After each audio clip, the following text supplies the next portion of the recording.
إن إسرائيل التي تمارس سياسة مناقضة لأغراض ميثاق الأمم المتحدة ولمبادئ أحكام القانون الدولي ولمبادئ السيادة وسلامة الأراضي ولحقوق الإنسان وحرياته الأساسية، إن إسرائيل التي تمارس كل ذلك غير جديرة بشرف عضوية الأمم المتحدة، ونحن نطالب المجتمع الدولي بأن يطبق عليها العقوبات التي نص عليها ميثاقه، وأن يعيد النظر في القرار 273 الذي قبلت إسرائيل بموجبه عضوا في هيئة الأمم. السيد الرئيس، لقد أدانت لجنة حقوق الإنسان التابعة للأمم المتحدة أكثر من مرة إسرائيل لانتهاك اتفاقية جنيف الرابعة في الأراضي العربية المحتلة، واعتبرت هذه الانتهاكات جرائم حرب وإهانة للبشرية. إلا أنه مما يدعو إلى الأسف أن نرى بعض الدول الكبرى بدلا من أن تعامل إسرائيل على هذا الأساس تقدم لها جميع أنواع الدعم العسكري والاقتصادي وتمدها بأحدث أنواع الأسلحة الفتاكة، وكأن إسرائيل هي المعتدى عليها، ولم تعتدي على شعب بأكمله طردته من أرضه ودياره، ولم تحتل أراضٍ لدول عربية.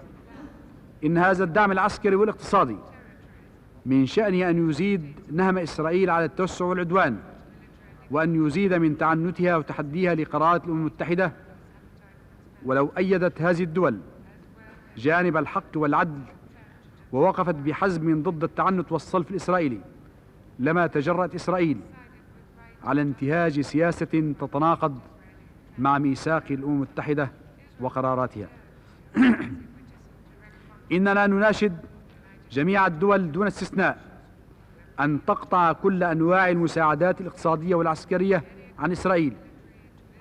والامتناع عن مدها بكل ما من شأنه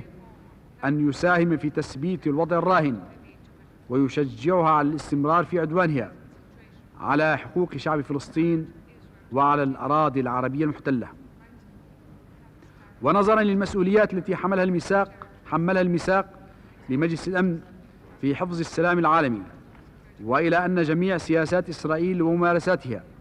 تهدد هذا السلام بأفدح العواقب، فإننا نطلب من مجلس الأمن أن يضع حدا لهذه الممارسات واتخاذ الخطوات اللازمة لإلغاء جميع الإجراءات التي اتخذتها إسرائيل في الأراضي الفلسطينية والعربية المحتلة، وبخاصة تلك المتعلقة بالضم والاستيطان والتهويد.